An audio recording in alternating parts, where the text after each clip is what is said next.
유튜브에 너무 제약회사 영업 얼마 해보지도 않은 분들이 너무 이렇게 과도하게 이렇게 포장이 된 부분들이 많다.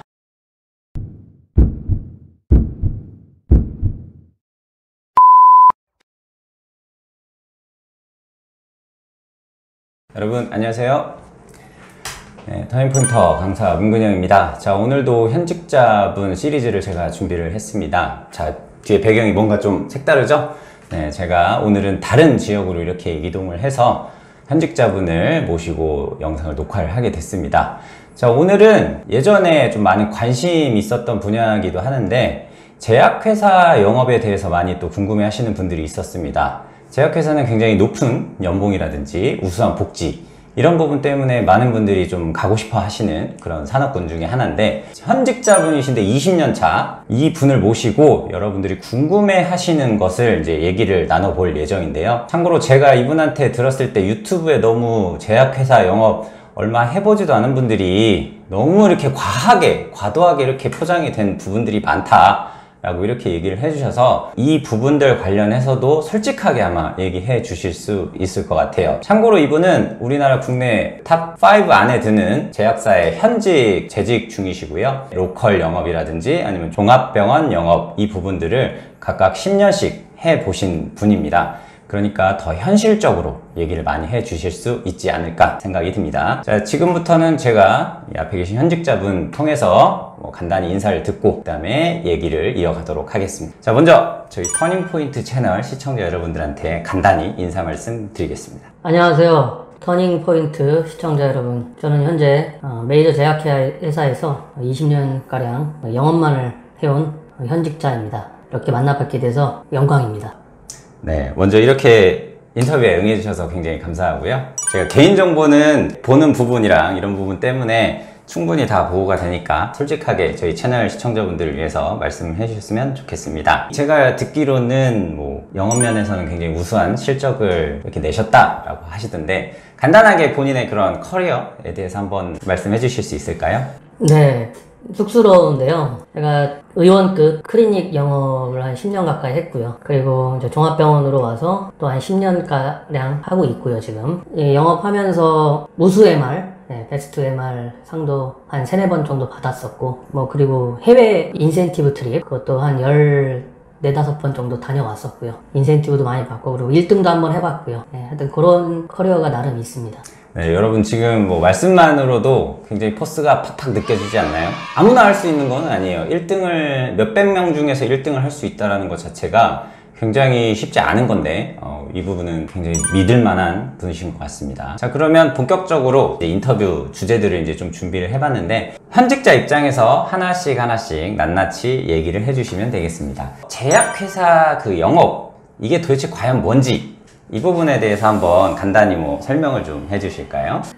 우리가 많이 알고 있는 전문의약품 쪽 영업이 있고, 그 다음에 일반의약품, 약국에서 약을 사는 그런 제품들을 얘기하겠죠. 일반의약품 영업이 있고요. 그리고 의료기기, 기구, 디바이스 쪽을 또 영업하는 그런 의료기기나 진단 그쪽 영업을 세 갈래로 구분할 수 있을 것 같습니다. 메이저 회사들은 이렇게 세 개로 구분이 되고, 보통 또 이제 중소회사들 쪽에서는 전문의약품, 일반의약품을 같이 하는 경우들도 또 있죠. 그래서 2갈래 혹은 3갈래로 영업을 구분해서 얘기할 수 있을 것 같습니다. 그런데 그냥 단순히 이런 의약품이나 의료기기들을 판매한다고만 할 수는 없고요. 조금 더 자세하게 설명을 드리자면, 약에 대한 정보를 전달하는 정보 전달자의 개념이라고 보시면 될 것 같아요. 제약회사 영업사원이라 하는 것은 자사의 제품에 대한 정보를 전달하고, 또한 그와 아울러 최신의 트렌드 되는 그런 지식까지도 전달함으로써 자사의 제품이 처방 나오게끔, 판매되게끔 하는 그런 행위를 말한다고 할 수 있겠습니다. 그럼 어떻게 보면 굉장히 전문적인 지식이라든지 이런 부분이 뒷받침돼야만 의사들이랑 얘기하고 이러는 데 있어서 문제가 없겠네요. 네, 그렇습니다. 의사나 약사분들을 주로 상대하기 때문에 그분들만큼의 지식까지 요구하는 것은 아니지만 그분들과 함께 대화하는 데 있어서 막히지 않게 대화할 수 있기 위해서 공부도 열심히 해야 되고 하면 할수록 더 이렇게 할 게 많아지는 일인 게 사실 영업이잖아요. 사실 내가 놀고 싶으면 마음껏 놀 수 있는 게 또 영업이고 반면에 내가 공부하고 열심히 노력한다면 더 많이 일할 수 있는 게 영업이기 때문에 공부도 많이 해야 되는 그런 분이라고 할 수 있겠습니다. 영업사원의 역할에 대해서 한번 구체적으로 말씀을 좀 해주실 수 있을까요? 영업사원이라 하면은 회사에서 자사의 제품에 대한 교육을 철저하게 받고요. 그리고 그때그때 어떤 보험 관련 규정이라든지 그런 질병 관련한 그런 트렌드들 실시를 하고요. 근데 그런 공부가 돼 있는 상태에서 현장에 투입이 됩니다. 자사의 거래처가 있을 것이고 어떤 한 구라든지 동이라든지 어떤 시 전체가 될 수도 있고요. 그래서 아니면 종합병원 같은 경우에는 종합병원 2개, 3개가 될 수도 있을 것입니다. 그렇게 자기의 거래처로 가서 고객들인 의사들을 만나는 거죠. 직접적으로 만나서 그분들과 인간적인 관계를 쌓으면서 동시에 그런 관계 속에서 자사의 제품들을 디테일하고 설명회를 해서 식사를 하면서 설명도 하고 진료실에서 단순히 만날 수도 있고 아니면 혹은 외부에서 식당에서 만나서 얘기를 할 수도 있고요. 그런 과정들을 통해서 우리의 제품이 원활하게 처방될 수 있도록 하는 그런 활동들을 하는 것이죠. 그러면 궁극적으로는 약에 대한 정보들을 의사들한테 전달을 하고 더 많은 처방이 나올 수 있게끔 하는 그런 아까 말씀하신 메신저의 역할? 그런 역할이 좀 주된 역할이다 이렇게 이해를 하면 될까요? 네, 그렇습니다. 영업을 해보시면 알겠지만 영업이라는 게 지학 영업뿐만이 아니고 제품에 대해서 어떤 매력을 느껴서 그 제품을 구매하는 그런 제품군도 있죠. 하지만 의료계 쪽에 이 제약 쪽의 그런 어떤 상품이라는 것은 그 제품을 어떤 영업사원이 판매하는가도 상당한 영향을 끼친다고 생각을 합니다. 어떻게 보면은 나를 영업사원, 나 자신을 보고서 약을 처방해 주시는 분들도 많거든요. 물론 거기에 뒷받침돼야 되는 거는 제품의 어떤 그런 약 효과라든지 어떤 그 장점이나 이런 것들 뒷받침이 분명히 돼야 되겠지만 그런 것들이 동일하다 했을 때에는 제약 영업사원의 어떤 사람인가 그런 것들이 상당히 큰 작용을 한다. 그런 영업군에 속한다라고 말씀드릴 수 있습니다. 네, 그러면 말씀해 주신 대로 동일한 약들이 굉장히 많이 있는 걸로 알고 있는데 흔히 말하는 뭐 제네릭 혹은 뭐 카피약이 이렇게 될 수가 있는데 동일한 효과를 가진 약들이라고 하면 영업사원의 그런 역량이 실제로 처방에도 많은 영향을 이렇게 끼친다 이렇게 생각을 하시는 거죠? 네, 그렇습니다. 어떤 의사 선생님께서는 그런 말씀을 하시더라고요. AI가 대체할 수 없는 직군이기도 할 것 같다. 물론 그분의 개인적인 입장입니다. 교감할 수 있고 어떤 인간적인 관계를 쌓는 그런 것들을 되게 중요하다고 생각을 했을 때에는 단순한 약에 대한 정보? 그것만이 전부는 아니다 하는 영업사원이 얼마나 자신의 능력을 발휘하는가 너무 중요한 요소 중에 하나겠다라는 말씀을 드릴 수 있습니다. 알겠습니다. 자, 그리고 제가 사전에 전에 듣기로는 이 한 곳에서 몇 억 단위의 이렇게 매출을 이끌어내신 그런 분이시라고 제가 얘기를 들었는데 아까 뭐 1등도 하시고 본인이 제약 영업을 잘 할 수 있었던 그런 노하우를 이렇게 뭐 한두 가지 정도 이렇게 뽑아 주신다면 어떤 부분들이 있을까요? 가장 중요하면서 가장 기초가 돼야 되는 것은 바로 성실함입니다. 제가 오랫동안 많은 사람들을 주변에서 봐왔고 저 자신한테 스스로도 느끼는 거지만 성실한 것을 이기기는 정말 쉽지 않습니다. 성실함이 가장 첫 번째입니다. 그 다음 두 번째를 생각한다면 하나의 센스라고 할까요? 영업을 하는 데 있어서 어떤 분위기 파악을 좀 하고 사람의 표정을 읽을 줄 알고 상대방의 대해서 어떻게 주변의 눈치나 표정이나 이런 것들을 빠르게 파악할 수 있는 어떤 순발력과 센스 그런 것들 사실 그런 거는 타고나는 부분일 수도 있겠지만 센스와 관련된 부분도 중요하다고 생각을 하고요. 아울러서 한 가지를 더 말씀드리자면은 개인이 어떤 조금 더 특출나게 할 수 있는 능력도 영업을 하는데 도움이 된다고 저는 생각을 합니다. 물론 저는 특출나게 주변에 다른 사람들보다 할 수 있는 것은 없었지만 성실함 하나를 가지고 열심히 하긴 했습니다. 근데 주변에 또 잘하는 친구들을 보면 운동을 좀 잘 한다든지 아니면 어떤 악기를 잘 다룬다든지 특출나게 잘하는 분야가 하나씩 있는 직원들을 보면 그것을 고객들에게 같이 고객들과 공유하면서 그걸로 많은 어떤 매출이 발생되는 경우들도 많이 봤거든요. 그 운동이라든지 아니면 특출난 특기 이런 것들로 자기의 어떤 영업적인 능력을 극대화시키는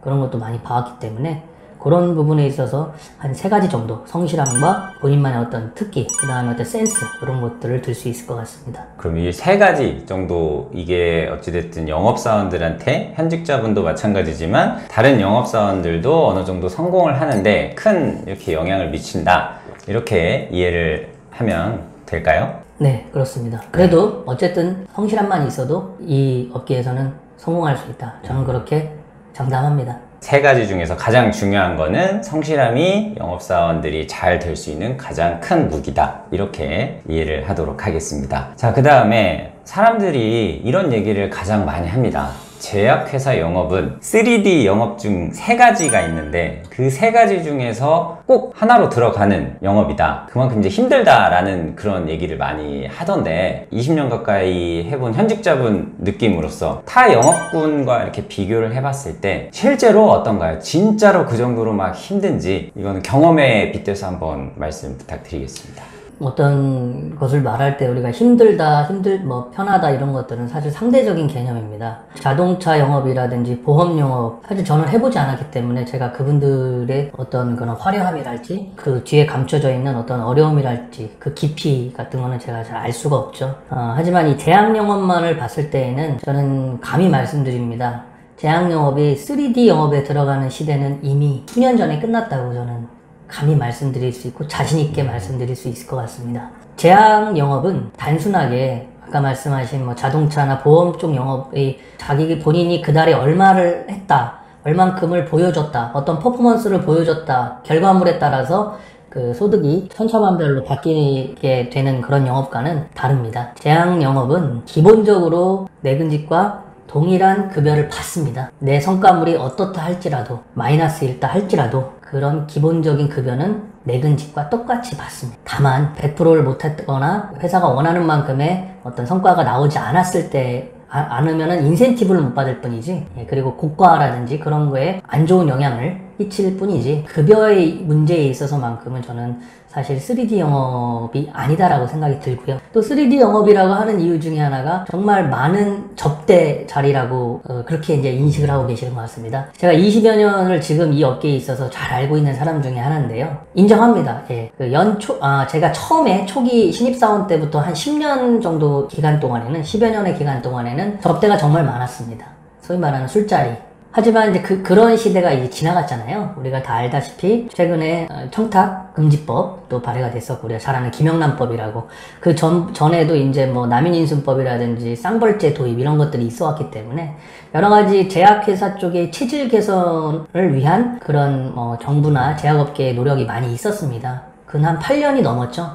그런 과정들을 거치면서 지금은 상당히 공정경쟁 질서가 자리를 잡게 됐고 그러면서 가장 이득을 본 집단이 어디냐면은 의사도 아니고 약사도 아닙니다. 바로 제약 영업사원들입니다. 제약 영업사원들의 워라밸이 달라졌죠. 상당히 올라가게 됐고 그렇게 흔하던 술자리도 거의 없어졌고 그리고 주말 근무도 사라졌고요. 그런 것들만 봐서도 더 이상 이제 무슨 술 접대를 한다든지 많은 업무량에 시달린다든지 그런 것들이 사라져 버렸기 때문에 더 이상 3D 영업이다 라는 그런 오명은 이제 갖지 않아도 될 정도로라고 자신있게 말씀드릴 수 있습니다. 네, 정말 현직에서 활동하고 계시다 보니까 너무 와닿게 잘 얘기를 해주신 것 같습니다. 일단 뭐 제가 봤을 때도 지금 듣기만 했는데도 진짜 제약은 이제 3D 영업이라고 하면 안 되겠다 이런 생각이 들 정도거든요. 굉장히 이제 주 52시간 그리고 이제 청탁금지법 도입, 그 다음에 이제 제약회사랑 협회들의 그런 자정적인 노력 이런 부분들이 실제로 환경 변화를 많이 이끌어내지 않았을까 이렇게 생각이 드네요. 이제 뭐 거의 끝부분에 관한 1편의 이제 끝부분에 관한 이제 질문인데요. 제약회사 내부에서 영업사원들에 대한 처우나 그런 대우 이런 부분에 대한 게 어떤 편인가요? 이게 또 회사마다 또 이게 많이 차이가 있는지 어디는 또 영업사원을 굉장히 홀대한다 이런 말도 이렇게 좀 많이 들리고 그래서 실제 지금 뭐 본인 경험에 빗대어 봤을 때 영업부서에 대한 그런 뭐 대우 이런 부분이 어떤지 이 부분에 대해서 한번 말씀해 주시겠어요? 일단은 영업 파트가 영업직에 근무하는 인원부터 그렇고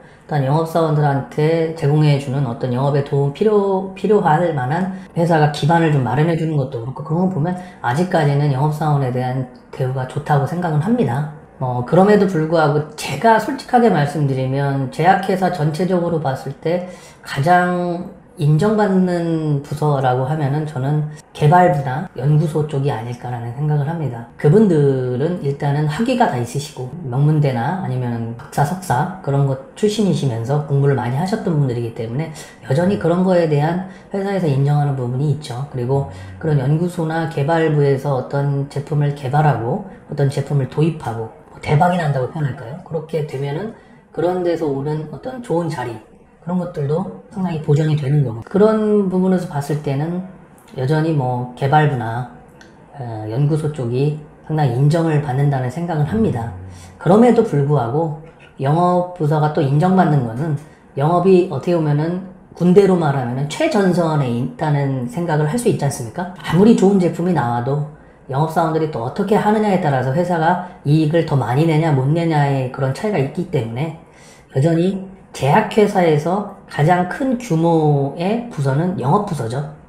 그래서 그런 부분을 생각했을 때에는 자부심을 가져도 좋다라는 생각을 합니다. 아주 현실적인 답변 너무 감사합니다. 실제로 아무래도 영업으로 해서 기업들이 실제 이익을 내는 조직이다 보니까 충분히 그에 대한 저는 대우가 이루어져야 된다 이렇게 생각이 되는데 내부적으로 조금 차이는 있긴 하겠지만 그래도 현재까지는 영업부서에 대한 대우라든지 이런 부분이 굉장히 괜찮다 이렇게 이해를 할 수가 있겠네요. 자, 오늘은 제가 이제 굉장히 짧은 시간 동안 이렇게 인터뷰를 했는데 먼저 이렇게 시간 내주셔서 감사하고요. 이게 첫 시간이라서 대략적인 부분에 대해서만 일단 얘기를 해드렸는데요. 제가 이걸 시리즈로 구분을 하게 되면서 여러분들이 궁금해하는 그런 연봉이라든지 복지, 입사를 하기 위해서는 어떤 부분을 좀 준비를 해야 될지, 경력직 분들도 현재 어떤 식으로 준비를 하면 이직을 하는지 그런 루트, 이런 부분까지 다 포함해서 제가 영상으로 만들었으니까요. 이 부분도 끝까지 시리즈물로 잘 봐주셨으면 좋겠습니다. 자, 오늘은 1편 여기에서 제가 먼저 인사드리도록 하겠습니다. 먼저 감사의 말씀 다시 한번 드리고요. 자, 저는 여러분 취업 인생의 터닝포인터 강사 문근영이었습니다. 고맙습니다.